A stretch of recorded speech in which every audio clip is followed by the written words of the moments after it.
Bom dia, com a paz do Senhor Jesus.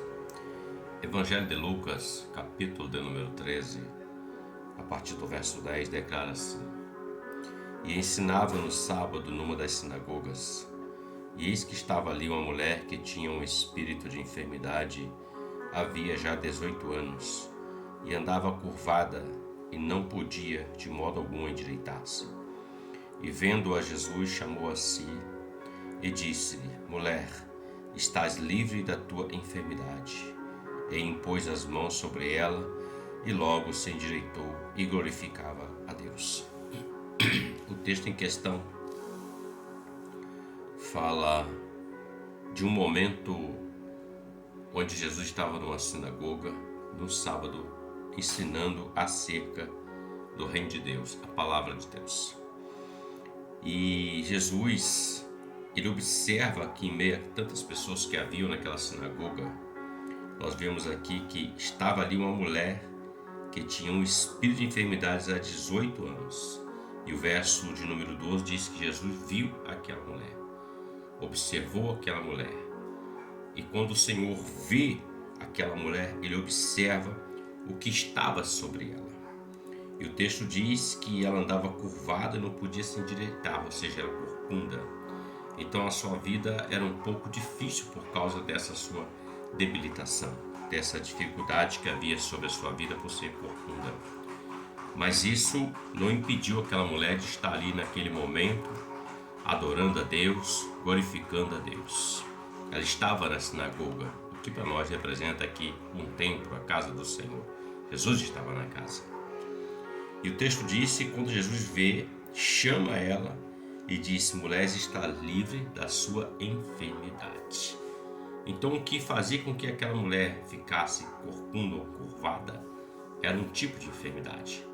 Nós não lemos, mas eu vou ler aqui, que no verso de número 16 ele fala assim: não convinha soltar desta prisão no dia de sábado esta filha de Abraão, a qual há 18 anos Satanás mantinha ela presa. Então aquela enfermidade era uma enfermidade provocada pelo adversário na vida daquela mulher. Mas Jesus estava ali, ela também estava ali, e Jesus viu a situação daquela mulher. E ele impõe as mãos e ele diz: você está livre, liberta desta sua enfermidade, você está livre desse seu problema, você está liberta desse mal, dessa opressão.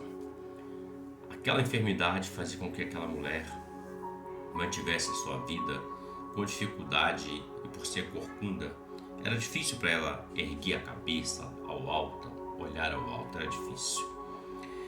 Olhando um pouquinho assim, refletindo, existe muitos que estão presos assim, olhando somente para baixo.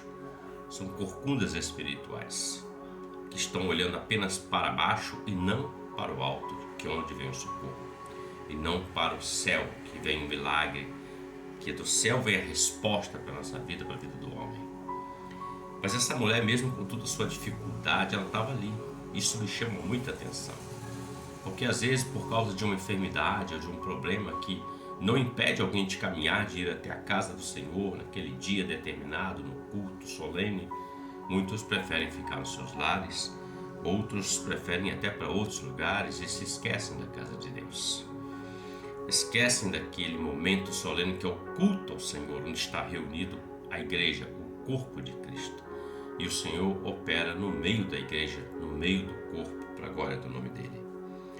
18 anos, não era 18 dias, ela estava vivendo isso há muito tempo. Mas Jesus viu. Assim como o Senhor vê a sua vida, a minha vida e a vida de tantos outros.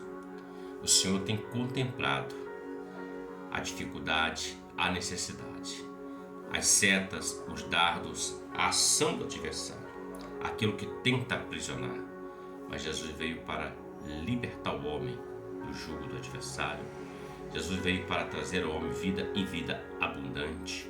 Jesus veio para fazer com que o homem possa sair do seu estado de olhar para baixo e olhar para o alto, porque o texto diz que ela, por ela mesma, não podia de modo algum se endireitar. Mas a partir do momento que Jesus disse para ela: estás livre, impôs as mãos, ela se endireitou e ela começava a glorificar o Senhor. Ela entendeu que aquilo que ela recebeu na vida dela foi da parte do Senhor. Então, há situações que vão tentar fazer com que você olhemos só para baixo, tentando nos impor um jugo, um peso, um fardo, algo pesado. Mas o fardo do Senhor é leve e o jugo é suave. A graça de Deus é maravilhosa e Jesus sempre está olhando para você e para mim e quer agir na sua vida e na minha.